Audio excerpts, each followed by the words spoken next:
Salut, c'est Hugo. Alors la vidéo que vous vous apprêtez à voir, c'est un extrait de Tech Up, donc un hors-série de Mashup qui mêle tech et société. Alors vous l'avez compris, dans cette vidéo, on parle du fait de disparaître d'internet, rien que ça. Est-ce possible ou non? Est-ce même souhaitable? La discussion en tout cas a été passionnante. Merci à Micode et à Malik pour leur présence lors de cet échange. Merci aussi à Orange qui est partenaire de cette émission et qui nous a accompagnés vraiment toute la saison sur Tech Up. Merci donc pour leur soutien dans ce projet-là. Je vous mets donc en description un lien vers l'émission complète de Tech Up pour découvrir ça plus en détail et je vous laisse donc avec la vidéo. Peut-on disparaître d'Internet? Voilà une question majeure qu'on va se poser ensemble. Ces dernières années, on a pu observer pas mal de scandales, notamment sur Twitter, avec des personnes dont on retrouvait d'anciens tweets jugés problématiques. C'est des sujets qui reviennent souvent. On a vu le cas l'année dernière, en 2021, de l'actrice de la série de Mandalorian, Gina Carano, qui avait été renvoyée par la société de production Lucasfilms suite à la publication de commentaires politiques controversés sur Instagram. Globalement, je pense que dans le chat, vous aurez tous des exemples de situations en tout genre qu'on a pu voir ces dernières années, de tweets qui sont sortis chez des personnalités. Et donc, tout ça pose forcément une question. Est-ce qu'on peut disparaître d'Internet? Est-ce que c'est possible? Est-ce que c'est souhaitable? Dans quelle mesure est-ce que c'est possible? Là aussi, vous allez le voir, il y a des questions d'ordre moral, philosophique, mais aussi des questions d'ordre plus technique qu'on va pouvoir aborder ensemble. Et donc, on va voir ça ensemble. Malik, bonsoir. Bonsoir. Bienvenue, merci d'être là. Merci à toi pour Toi, l'invitation. c'est pas ta première sur Twitch ou c'est ta première? Non, c'est ma seconde fois. Incroyable. Merci d'être là. Est-ce que tu veux Merci te à toi. présenter peut-être pour ceux qui ne te connaissent pas? Ok. Qu'est-ce que tu fais et pourquoi est-ce que tu es présent ici ce soir? Avec grand plaisir. Du coup, moi, j'ai monté ProPair Consulting. Du coup, c'est une société spécialisée dans l'e-réputation. C'est la réputation numérique pour nos amis québécois. On a développé des outils en fait qui permettent de nettoyer intelligemment les réseaux sociaux. Donc, tu vas avoir Twitter, bientôt Facebook. Et on est aussi spécialisé dans la suppression de données personnelles en ligne. Donc, un ancien blog auquel tu as pu accès pour les anciens qui étaient présents sur Skyblog, une ancienne chaîne YouTube, un ancien compte Twitter, etc. Tout ça, on peut le faire supprimer. Et le but, c'est vraiment de permettre aux particuliers de reprendre un peu la main sur leurs données perso. Donc on va pouvoir voir tout ça. Effectivement, on peut te suivre notamment sur Twitter et aussi ta société sur Twitter. Ça fait combien de temps que vous êtes actif maintenant? Ça fait depuis 2019 maintenant, Ok. donc ça fait plus de 3 ans. Et j'imagine que le besoin est quand même bien présent en général. De plus en plus. Auprès de qui Exactement. d'ailleurs? Qui en général demande à supprimer ces données? Principalement des particuliers, donc tu vas avoir des étudiants qui vont être à la recherche d'un stage, d'une alternance ou d'un premier emploi. Et aussi quelques personnalités publiques, quand ils y pensent, Ouais. c'est ça l'important, passent par nos services justement au bon moment. Je vois que des gens dans le chat disent Micode il a changé. Non, c'est juste que c'était pas Micode pour l'instant. Micode est de l'autre côté. Je me suis fait spoiler. J'étais Ce spoilé. plateau, tu vas bien, ça va, tranquille? Ça va, ça va. Heureusement que j'ai pas fait mis longtemps. le Oui. tweet. C'est ce que je me suis dit. Je me suis dit, on aurait eu le même. Tu sais que je reçois encore des messages qui disent qu'on se ressemble alors que je ne trouve que 0%. Bah, Je reçois toujours des petits La DM, preuve en direct. La preuve en direct. Je vous Voilà. propose de faire une comparaison. Très peu de ressemblances, Très peu de je pense qu'on ressemblances. peut dire les choses. Mais voilà, très beau suite que j'ai l'occasion, parce que beaucoup le reconnaissent souvent dans les vidéos d'actu du jour. Voilà, ta liste de 3-4 suites Voilà, légendaires. exactement, qui tourne en boucle, de ta marque, du coup, For Rich. Ça, c'était Qui pour n'existe plus d'ailleurs. le petit placement de produit non rémunéré, mais c'est non. comme ça. Pour en parler ensemble, forcément, donc pour ceux qui ne te connaissent pas, quand même, petite présentation. Oui. Puisqu'on est sur Twitch, toi, tu animes 13% de ressemblance, on dit dans le chat. 13. C'est ok. très C'est raisonnable, c'est raisonnable. Globalement, c'est un cousin lointain, sûrement, Mm. qu'on peut dire comme ça. Alors, sur Twitch, on te connaît surtout parce que tu as une émission qui s'appelle Underscore. En effet. De quoi est-ce qu'on parle sur Underscore? Eh ben, c'est vos concurrents directs, concrètement. C'est hyper concurrence, quoi. Non, Underscore c'est- était là bien avant et surtout l'approche est quand même bien plus poussée sur pas mal de choses. Voilà, mais pour expliquer justement, l'idée c'est de réunir des techs autour de la table pour une audience qui est soit passionnée de tech, soit voilà, un peu plus large que ça, qui veut se faire un petit peu sa culture générale. Mais c'est vrai qu'on a une tendance à aimer mettre les mains dans le cambouis et à essayer d'aller un peu en profondeur, potentiellement rentrer dans la technique. Mais peut-être aller moins sur les sujets sociaux. Donc Ouais. ouais, ça se complète en vrai. Ça se complète, c'est très bien. Et tu as par ailleurs ta propre chaîne, forcément au-delà d'Underscore, Micode, où tu postes toutes sortes de vidéos, de contenus qu'on peut suivre sur YouTube principalement, mais aussi sur Insta beaucoup. C'est ça, exactement. Voilà. Des vidéos sur la cybersécurité, le hacking, des enquêtes, tout ça. Forcément pas mal d'enjeux et du coup c'est cool aussi de t'avoir ce soir, surtout qu'il y a quand même des vidéos que tu as pu faire dernièrement qui ont un lien de près ou de loin avec la question de la disparition de ces données et du fait de disparaître d'internet. Déjà première question d'ailleurs que je voudrais vous poser, après évidemment dans le chat ce sera aussi à vous de poser un maximum de questions. Malik, pourquoi est-ce que notre identité numérique, donc le fait d'être présent en ligne, ça pose des enjeux aussi importants et en quoi est-ce que ça peut poser un problème ce qu'on poste en ligne? On l'a dit, il y a quand même pas mal de cas de figure et d'exemples concrets qu'on commence à connaître, mais quels sont les enjeux que ça peut poser? Bah, ce qui est souvent oublié, c'est justement cette partie pour les particuliers, parce qu'on a souvent en tête voilà, des exemples de personnalités publiques, on retrouve leurs anciens tweets, etc. Par contre, pour les particuliers, tu as énormément d'exemples justement qui illustrent l'importance de ce sujet-là. Tu vas déjà avoir pour la recherche de stages, d'alternance ou d'emploi. En France, tu as 8 employeurs sur 10 qui vont faire des recherches sur Google plus ou moins poussées en fonction de leur budget et de l'importance aussi justement du poste en question. Et à la fin, à l'issue justement de cette recherche, tu as eu 3 employeurs sur 10 qui ont déjà refusé un candidat suite à cette étape. Donc c'est énorme. Et avec quels critères? Enfin, après, évidemment, ça dépend des employeurs et des cas de figure, mais en gros, ce qu'ils regardent, c'est quoi? C'est des formes d'écart ou de. Enfin, je sais pas, qu'est-ce qui peut être scruté par un employeur en ligne? Bah justement, ça va varier en fonction du poste, mais généralement, c'est tout ce qui n'est pas entre guillemets work safe, c'est-à-dire tout le contenu, bon, le truc de base, on va dire injurieux, qui fait référence à l'alcool, de la drogue, etc., tout ce qui va être soirée. Mais aussi, on oublie, ça va être pour toute la partie, des fois, politique et slash, entre guillemets, sociale, l'implication que tu vas avoir. Si tu vas chercher, par exemple, des postes à l'étranger, nous, on a eu pas mal de clients voilà, qui allaient justement partir, par exemple, aux États-Unis. Et lorsqu'ils devaient faire leur demande de visa, ils devaient renseigner leurs réseaux sociaux. Et généralement, quand tu fais tes demandes pour les États-Unis, il vaut mieux ne pas mentir ou ne pas cacher.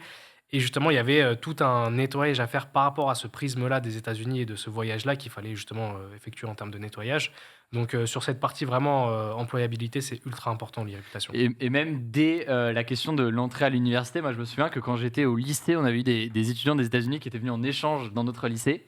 Et je crois qu'il y avait une soirée où effectivement il y avait de l'alcool à cette époque-là. Mais non. Et attention, Comme par hasard. et je me souviens que justement les étudiants qui étaient présents ici, alors il y a d'ailleurs une forme d'hypocrisie dans la chose, mais étaient extrêmement rigoureux par contre sur le fait d'avoir aucune photo Ah oui. de la soirée parce qu'il y avait des bières lors de cette soirée-là.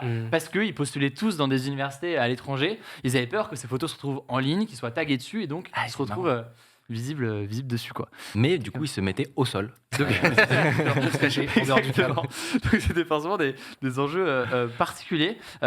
Toi, dans ton cas, mais c'est plus une question d'ailleurs d'un point de vue de créateur en tant que tel. Ouais. J'imagine que c'est forcément des questions que tu t'es déjà posées ou que tu te poses en tant que Un peu. créateur. Un peu, c'est sûr. Surtout que j'ai 2-3 histoires qui m'ont fait un peu faire attention. Ok. Mais je vais te la raconter. Mais il y a un truc quand même, c'est que quand tu te lances sur YouTube, etc., tu prédis pas forcément que tu vas être très vu. C'est-à-dire que parfois, tu fais de ton truc dans ton coin, tu te dis que personne va un jour se poser la question de qui tu es et aller faire des recherches sur ta vie, tu vois. Ce que tu as posté sur Facebook en 2007, quoi. Exactement. Et si ça arrive très vite, et moi c'était mon cas, le switch s'est fait en quelques mois, et du coup j'avais jamais été préparé à ça du tout, tu vois. Et donc j'avais jamais fait attention, j'avais pas des parents qui étaient très conscients de ce qu'il fallait faire justement en termes de protection d'anonymat, etc. Et donc en fait quand je me suis lancé, j'avais tout partout ouvert, accessible, et ce qui s'est passé, c'est que je me suis très vite fait doxer. Ok. Ça arrive vite. Qu'est-ce que ça veut dire pour ceux Alors, d'ailleurs qui ne suivent donc, pas le. Le doxing, c'est une pratique assez puérile, mais qui anime énormément de petits jeunes qui ne savent pas quoi faire, qui consiste à essayer de trouver un maximum d'informations sur une personnalité publique. Donc que ce soit des photos de vacances. C'est un peu, honnêtement, des paparazzis, mais qui restent dans En la ligne. chambre. Et en gros, le but, En c'est télétravail, quoi. c'est ça, exactement. Et du coup, le but, c'est de trouver des photos, par exemple, perso, ton compte, des comptes perso, des adresses, des trucs comme ça, un maximum d'informations que toi tu considères étant plutôt de la sphère privée, tu vois, et de mettre ça dans un joli document disponible au public. Et donc ça terrifie toutes les personnalités publiques et les stars en tout genre. Alors moi à l'époque je suis pas très connu, tu vois, donc c'est pas très très grave, et toujours maintenant ça n'a pas d'implication importante, mais c'est un moment où je me dis oh putain. Ouais. Ah oui, en fait, donc moi je pensais que globalement je faisais un peu gaffe et tout, mais en fait tu y passes 2-3 heures, tu fais un dossier, tous ces petits nœuds, tu sais, ces petites traces que tu laisses Ça sera quand année après année, à droite, à gauche, et ben si tu les compiles et tu les vois tous sous tes yeux, tu te dis Oh la vache. D'accord. Surtout que toi, dans ton cas, donc non seulement quand même, tu parles de sujets notamment liés aux enjeux de cybersécurité, donc tu peux imaginer que tu as une communauté assez vénère pour essayer de contre-attaquer, Ouais. essayer de tester un peu tes limites. Et en plus, comme tu dis, ta vidéo a explosé. Enfin, je pensais que c'était une vidéo, mais c'était il y a 6-7 ans. Ouais, c'était un 2017. bail Ouais. qui d'un coup a fait exploser ta chaîne du jour au lendemain. C'est ça. Et forcément, grosse visibilité. Donc, En attention. plus, où tu posais ces questions, d'enquêter sur un C'est ça. sujet. Et Donc petit coup de flip, effectivement. Suite à cette histoire-là, il y a même un gars qui a publié une vidéo sur YouTube où je pense qu'il n'a pas dû m'aimer, donc il s'est dit ok, lui je vais me le faire. Et où en fait dedans il montre toute ma vie, mon compte Facebook, etc. Tu vois, et il invente toute une histoire de toutes pièces. Ouais. Enfin, honnêtement, c'était digne des meilleurs tabloïds anglophones. Tu vois, il avait réussi à créer une histoire pour en gros, il m'accusait de racisme ou de trucs comme ça, tu vois, en me connectant à un compte d'un mec sur jeuxvideo.com. Enfin, vraiment, truc Ouais. tiré par les cheveux. Et moi, je vois ça, je suis en mode. Alors là, vraiment, le mec tient toute ma réputation, justement, on parlait de réputation, Ouais. entre ses mains et arrive à créer une histoire et à dévoiler des infos privées comme ça, juste parce que j'ai pas fait très attention. Ouais. Heureusement, après, je suis allé porter plainte, etc. Ça, c'est le Ouais. Mais petit coup de flip. Et depuis ce jour, je fais plus attention. Et c'est d'ailleurs une question, tu parles à la fin de dépôt de plainte. Ouais. En même temps, tu peux te dire, mais ces données-là, si elles sont publiques, elles sont publiques. Enfin, je sais pas, un ancien tweet, un truc sur Facebook ou je ne sais quoi, potentiellement, c'est des éléments publics. Est-ce que pour autant, le fait de les diffuser, alors c'est peut-être de l'ordre du juridique, mais est-ce que légalement, tu as le droit de faire là ce que quelqu'un t'a fait, Michael, et de publier des contenus Non. comme ça? Clairement, déjà le fait d'aller dévoiler moi des informations privées, t'es clairement pas censé faire ça. Après, j'imagine qu'il doit y avoir un sacré flou entre ce qui devient du domaine du privé ou pas. On ne sait pas si typiquement si tu postes un truc, tu penses que seuls tes amis Facebook sont censés être au courant. Ça concerne ta vie privée. Est-ce que si quelqu'un d'autre arrive à tomber sur ce post-là et le publie, est-ce que ça devient une infraction? Je sais pas. Ouais. Bah, en fait, tu as tout un aspect justement légal à ce sujet-là. Il y a une vieille légende urbaine qui traîne sur Internet qui dit à partir du moment où c'est posté, c'est public, ça appartient entre guillemets tout le monde. Tout le monde dit ça. À partir du moment où une photo de toi est postée, ça appartient à tout le monde. C'est pas vrai. En effet, la donnée, elle sera devenue publique. C'est donc, l'anti-NFT, c'est une forme de. Ouais, c'est exactement ça. Mais du coup, en effet, la donnée, elle sera considérée comme publique. Pareil, si tu fais des posts justement sur un compte Twitter public, si tu fais des posts sur un compte Facebook public. Mais à la fin, la donnée, elle t'appartient quand même. C'est-à-dire que tu peux faire des démarches. Typiquement, ils en parlaient juste avant avec des démarches RGPD en disant voilà, c'est du contenu qui m'appartient, c'est une photo de moi, c'est des informations personnelles comme mon adresse perso par exemple. Et en plus, cette personne-là, elle l'utilise par exemple pour de l'harcèlement où tu peux facilement, en plus, toi dans ton cas, tu peux ça. facilement prouver justement que c'était quelque chose de négatif sur toi. Ouais. Donc après, tu peux très bien t'en servir soit pour aller porter plainte, soit pour faire des démarches justement auprès de la CNIL. Après, ce qui est compliqué, c'est quand, c'est Internet justement, c'est quand ça se diffuse énormément. Tu vas avoir souvent tout ce qui va concerner des affaires d'harcèlement sexuel, etc. Quand il y a des photos de personnes qui vont leaker et être diffusées, elles peuvent demander la suppression. Ça se fait très rapidement, mais après, il faut essayer de trouver toutes les personnes qui l'ont dans leur téléphone et qui vont les publier au fur et à mesure, quoi. Ça, c'est le plus dur. C'est infini, quoi. Et c'est ça là peut une devenir des fini, questions ouais. que je voulais qu'on aborde ce soir, c'est la question de la possibilité ou non de supprimer certaines données. Et on comprend il peut y avoir une façon de prévenir, disons, plutôt que guérir, et donc de faire en sorte qu'avant que tel ou tel contenu ne soit diffusé, de le supprimer, comme ça au moins il disparaît d'une certaine façon. Mais une fois qu'on a un contenu qui est viral d'une certaine façon, des contenus en tout genre, ça peut être un ancien tweet d'une personnalité qui ressort, comme ça peut être des choses beaucoup plus lambda dans le sens qu'ils peuvent arriver beaucoup plus au quotidien, je dis n'importe quoi, mais un nude de quelqu'un qui a envoyé d'une copine qui envoie à son copain ou inversement ou je ne sais quoi et qui se met à circuler parce que voilà. Est-ce qu'on peut vraiment, une fois qu'une photo, une vidéo de ce type-là circule, est-ce qu'on est vraiment, réellement, est-ce qu'il y a une façon de le supprimer ou est-ce que c'est quasi mission impossible? C'est très, très, très, très, très compliqué. Ça, on va pas se le cacher, surtout pour du contenu viral. Nous, par exemple, quand on a une personnalité publique qui vient vers nous, une fois que le bad buzz est passé, on lui explique que ça va probablement durer à jamais. Mais le but, c'est de tasser au mieux les choses et après de faire des démarches au fur et à mesure. Surtout qu'en plus, pour les personnalités publiques, tout ce qui va être liberté de la presse, ça rentre aussi en compte. Demain, il y a un tabloïd qui s'empare justement d'anciens tweets ou d'anciennes photos qui va se les mettre à diffuser en disant voilà, sur un ancien compte Twitter, la personne a dit ça. C'est pratiquement impossible de faire supprimer ces données-là parce qu'il y a justement la liberté de la presse. Après, pour un particulier, le but, ça va vraiment être généralement, à part passer par des services très intéressants d'e-réputation, quand on veut faire le travail un peu soi-même, c'est essayer de se mettre voilà, sur un papier, se dire voilà, quelles sont toutes les plateformes sur lesquelles j'ai pu m'inscrire depuis le début, faire des recherches comme en plus tu m'en parlais juste avant, justement avec des outils voilà, qui permettent avec tes anciennes adresses mail de retrouver un peu toutes les plateformes sur lesquelles tu as pu t'inscrire et après faire les démarches au fur et à mesure. Ça pourrait intéresser Ouais. certaines personnes. Il y a des plateformes, des choses qui permettent de savoir, en gros, d'entrer ton mail et de savoir sur quoi est-ce que tu es Bah alors, inscrit. il y a déjà quand même le premier point d'entrée, c'est Google. Ouais. En fait, juste aller se taper sur Google avec, par exemple, des guillemets, tu vois, pour Ouais. être bien sûr que il va aller chercher ton prénom puis ton nom. Rien que ça, c'est un super point d'entrée pour savoir. Personne ne le fait, hein, honnêtement. Ouais. Mais c'est un super point d'entrée pour voir l'étendue du désastre, on va dire.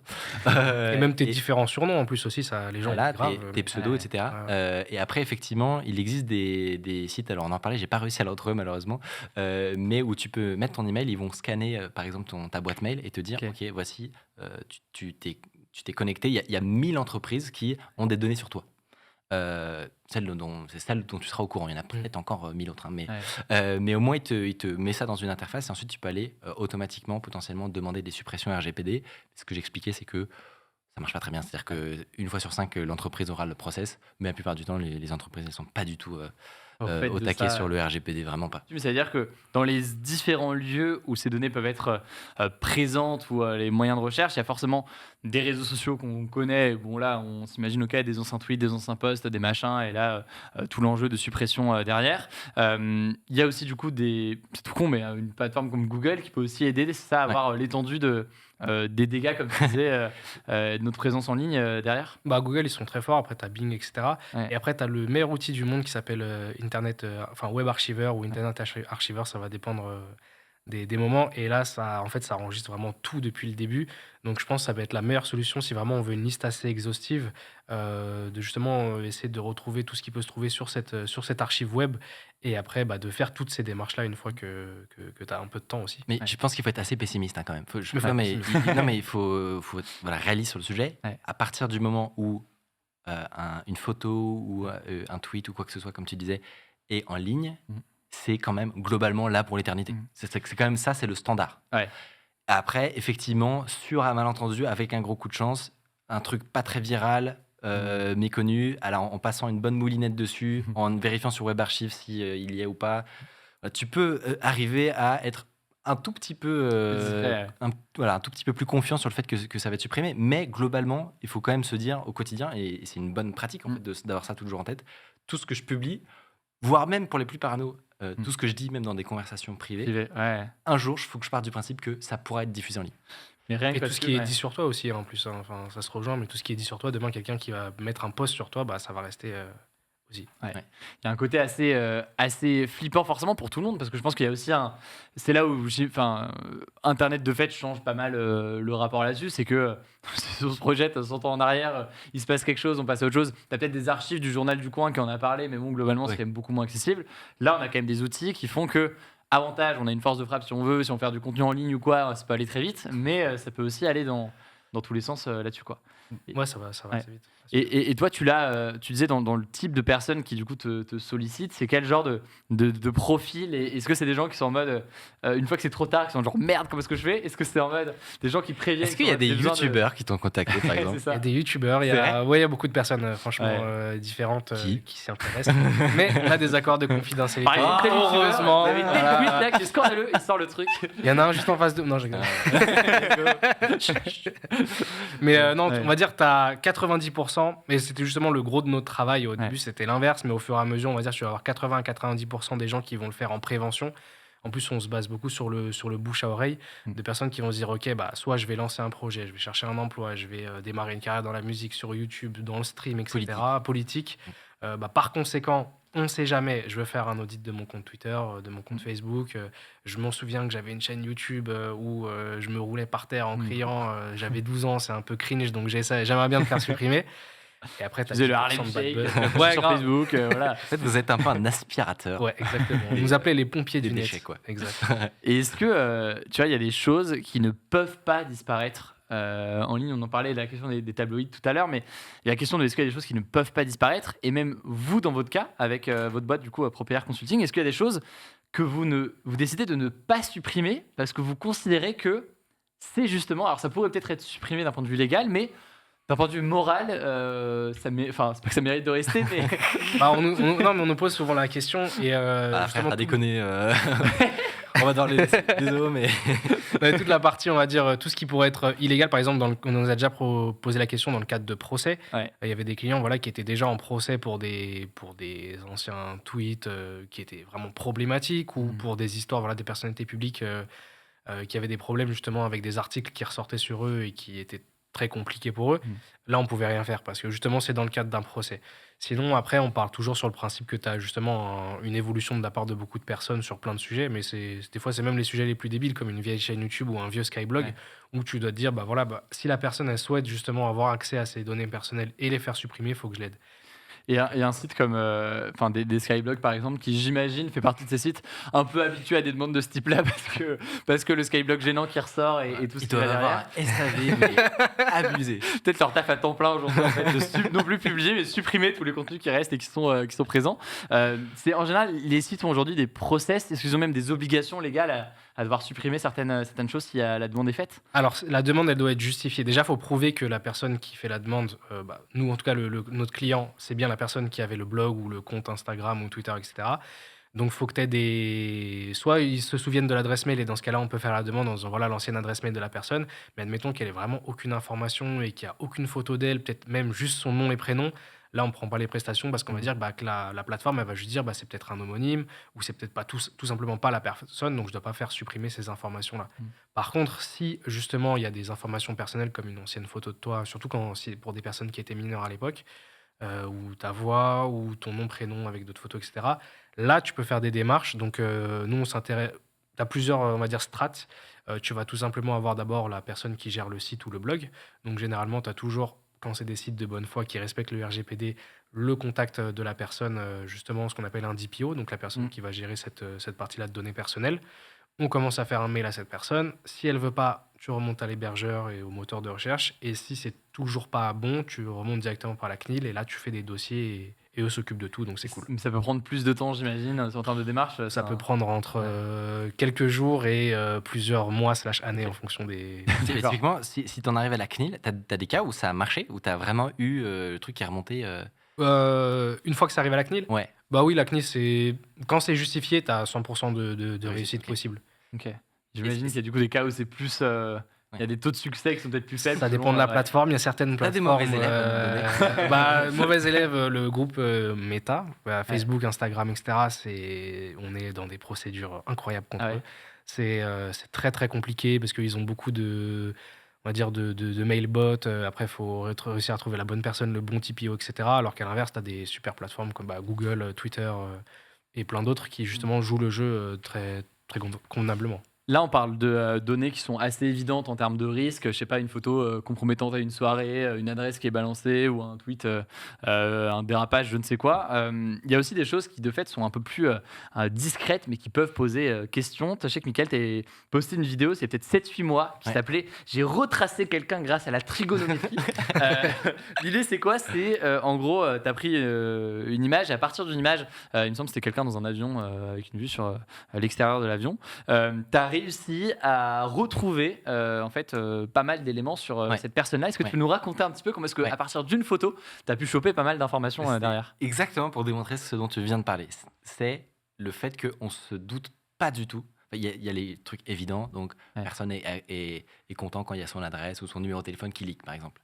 Mais on ne se rend pas du tout compte du nombre d'informations cachées qui peuvent être déduites avec une bonne enquête et des bons outils. En fait, il y a même toute une discipline de la cybersécurité qui est dédiée à ça, qui s'appelle l'OSINT, donc c'est la recherche en source ouverte, et qui justement cherche à partir des données publiques, retrouver des informations qui pourraient paraître confidentielles. Tu vois. Et là, je fais la démonstration avec effectivement une photo où on s'est penché dessus et avec des outils publics, donc un flight radar par exemple, un truc qui permet de voir la position des avions, la position du soleil, Google Earth pour aller voir le décor en arrière-plan, essayer de le faire matcher avec des vrais endroits en fonction des villes qu'on a déduit depuis flight radar. Tu sais, tu peux avoir un enchaînement comme ça de petites déductions d'indices. Le côté trigonométrie, c'est pour voir en fonction de l'angle avec l'aile de l'avion où était précisément la personne.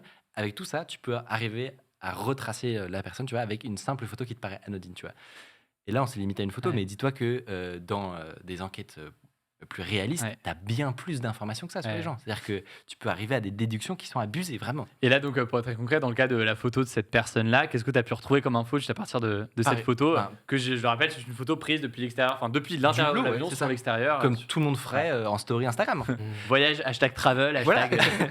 Et bah, en fait, à partir de ça, c'était possible de savoir la place exacte, le numéro de vol, l'heure d'arrivée, la ville de départ, la ville d'arrivée. Alors, en tant que tel, on peut se dire que c'est pas forcément utile, mais en réalité, dans le cadre d'une potentielle cyberattaque, c'est plein d'informations qui peuvent être très utiles en première étape. Mm. Derrière, pour aller faire, par exemple, des mails de phishing ultra ciblés ou ultra Mm. targetés, ça peut être c'est souvent une première étape dans des cyberattaques, une enquête aux IT.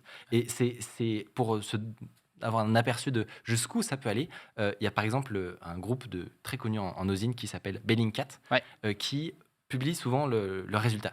Et alors eux, c'est un autre niveau. Ils recherchent pas des Instagrammeuses. C'est vraiment du très très lourd. Et par exemple, c'était les premiers à montrer que derrière le crash du MH17, le vol de Malaysia Airlines, en réalité, c'était un missile russe. Mm. À une époque où on ne savait pas, tu vois, on Mm. se posait la question. Donc, pour rappel, MH17 qui s'est crashé en Ukraine en 2014. Et eux, juste avec des sources ouvertes, donc pas d'indic ou tu sais, Ouais. d'infiltration dans les rangs russes, pas du tout. Hein. Vraiment juste depuis chez eux, tu sais, en slip, ils ont réussi à remonter la filière en analysant les ombres pour savoir quelle heure il était sur des photos qui avaient leaké sur des réseaux sociaux russes. Enfin, des gros malades. C'est fou. Et Bellingcat d'ailleurs qui est encore très actif aujourd'hui, notamment dans le cadre de la guerre en Ukraine, et ça on en a pas mal parlé nous sur Mashup il y a quelques semaines, l'utilisation là aussi à partir de simples photos ou de postées par des Ukrainiens dans la rue comme ça, de dire ok là il y a tel tank, ça veut dire que là ils sont à tel endroit parce qu'on voit tel truc, un côté géoguesseur parfois C'est ça. dans le côté on voit telle rue de la ville, donc ça veut dire qu'ils sont là, et du coup d'en déduire sur des informations qui parfois sont clés quoi. C'est ça. Et donc, c'est passionnant à observer, mais on peut en tirer une conclusion pour nous-mêmes, c'est que, ok, parfois, on réalise pas que, en fait, en publiant, j'en sais rien moi, nos clés de maison, et ben, en réalité, on pense que c'est anodin, tu sais, on est content, tu sais, la petite photo pendaison de crémaillère. Yeah. En réalité, tu regardes le détour des clés et on te fait un double. Hein. C'est vrai, ça peut aller. Dans un reflet Ouais. de vitre, on peut savoir précisément où tu habites. Enfin, il y a un petit côté parano, mais qui est assez réaliste, hein, en fait. Et qui est présent dans tous les cas clairement pour les créateurs de contenu, tous ceux qui sont visibles au quotidien, et ça je pense qu'on commence à s'en douter, on en a parlé ici. Je pense que c'est intéressant de se dire justement si vous aviez des conseils pour des gens, je veux dire plus lambda, ça veut rien dire, mais des gens qui ne sont pas forcément connus sur les réseaux sociaux, mais qui quand même, on l'a bien compris, doivent se sentir concernés par tout ça. Est-ce que vous avez des conseils, des bonnes pratiques, des bonnes choses qu'il faudrait retenir sur notre présence en ligne et sur la question de la disparition potentielle d'Internet, si jamais c'est possible ou non? Moi, je pense que ça se fait en 2 étapes. Première étape, ça va être aux futurs parents et parents actuels d'essayer de faire de la prévention au maximum pour les ados, même si c'est compliqué parce que justement, un ado, il fait un peu ce qu'il veut. Mais si on lui apprend dès le début justement l'impact que ça peut avoir dans le futur en lui donnant des petits exemples, ne serait-ce que pour de la pédocriminalité, etc. Et ensuite, la deuxième étape, je pense que ça va être la plus intéressante pour ceux d'un âge actuel, genre 20 à 35 ans. Ça va être de poster à chaque fois en connaissance de cause. Souvent, on me dit « Ouais, mais je peux plus rien poster dans ce cas-là. Comment je fais? Je dois tout me mettre en privé, etc. » Je pense qu'à chaque fois qu'on poste quelque chose, on doit se dire « Ok, qui va le voir? Quel est mon intérêt à ce que ça soit vu? Et est-ce que j'en ai vraiment besoin à la fin, quoi. C'est vraiment en 2 étapes. De ton côté, est-ce que tu as des 100% conseils d'accord. particuliers? Moi, ça m'avait frappé notamment sur le côté éducation. Ouais. Du fait que, par exemple, je me suis rendu compte à l'université, j'avais des copains, leurs parents avaient eu ça en tête, la chance d'être conscients de ce problème-là tôt. Mhm. Ils n'existaient pas sur Internet. C'est-à-dire qu'on tapait leur nom, ils n'existaient pas. Tu vois, tout était sous pseudo, etc. Ils faisaient vachement gaffe aux photos et tout. Et clairement, ils avaient beaucoup moins de travail ensuite d'irréputation à aller faire pour aller supprimer des choses et tout. Ouais. Donc, évidemment, c'est plus compliqué que ça, mais rien que avoir cette démarche-là d'être sous pseudo, de faire attention à ce qu'on poste, etc., c'est très fort. Et le deuxième truc, c'est un truc qui, comme tu disais au début d'émission, nous vient plus naturellement en tant que créateur de contenu, parce qu'on sait qu'on est exposé. Ouais. Mais le piège, c'est de penser que parce que à l'heure actuelle, on est peu exposé, qu'on est entre amis, en fait. Oui, vous pourriez finir par faire une enquête un jour sur YouTube et exploser du jour au lendemain comme Micode il y a 5-6 ans. Ou simplement, peut-être que dans 5 ans, vous n'êtes pas au courant, mais vous allez chercher un emploi et en fait, là, vous serez couillé, quoi. Donc, avoir ce truc mental de se dire, ok, tout ce que je poste, potentiellement, un jour, ça pourrait être retenu et observé par des gens, et ça pourrait avoir des conséquences. C'est une très bonne démarche, y compris et surtout pour de la photo, de la vidéo. On n'a pas mentionné, mais des trucs comme des nudes, les trucs de webcam, etc. C'est très important. Enfin, il ne faut pas se dire que c'est anodin. Tout peut, voilà, faut se dire que tout un jour peut être public. Peut être public, y compris parfois sur des conversations privées. Ça peut être contre-intuitif et pas évident. Ouais. Et je petite pensée pour ceux qui réalisent ça un peu tard et qui disent merde, attends, donc là, c'est-à-dire que depuis 10 ans, je parle sur Messenger sans aucun problème. Ok, on va réfléchir à tout ça. Mais passionnant en tout cas comme sujet. Je renvoie du coup vers la vidéo qu'on a évoquée, Mickaël, qu'on peut retrouver sur ta chaîne Micode. On va mettre le lien dans le chat et en description pour ceux qui regarderont sur YouTube. On a fait une enquête d'Ozint qui va sortir bientôt en plus. Trop bien. Donc là, tout ce dont on vient de parler, on a fait. C'est quel time? Tu viens faire ta promo, les Sweet for Rich et il a raison. Et en fait, on a justement incité les gens à se mettre dans la peau d'un enquêteur comme ça, comme Bellingcat. Alors, l'enjeu, c'est pas de trouver des chars russes, mais c'est quand même cool. Trop bien. Du coup, on suivra tout ça. Chaîne de Micode que vous connaissez très sûrement, mais je vous invite quand même à suivre tout ça sur YouTube, aussi présent, je le disais, sur Insta et sur Underscore, donc une émission chaque semaine sur Twitch. C'est chaque semaine, plus ou moins. Toutes les 2 semaines, on est Toutes passé, les 2 semaines. Mais la dernière est mercredi. Voilà, donc rendez-vous de mercredi sur la chaîne de Mickaël. On mettra directement dans le chat le lien. Et puis, ton côté, si on a besoin d'aide, comment est-ce qu'on fait, Malik, pour suivre tout ça sur Twitter? Je sais que vous êtes présent. Quelle est la meilleure façon de te contacter pour disparaître d'Internet, tout simplement? Éventuellement, c'est ce que tu viens de dire, le mieux, c'est sur Twitter. C'est là où on est le plus actif. On a une excellente communauté qui s'est faite qu'avec le bouche à oreille. Trop bien. Donc, c'est ProPR Consulting, exactement, PROPR Consulting. N'hésitez pas à nous envoyer un petit DM et on répondra au plus vite. Il y a un petit côté Breaking Bad. Ouais, si vous avez vu, t'as un numéro si tu veux disparaître. Exact. En plus, t'as la petite coupe de cheveux qui est la même. Merci beaucoup en tout cas à tous les deux pour votre temps. C'était grave intéressant de pouvoir échanger avec vous.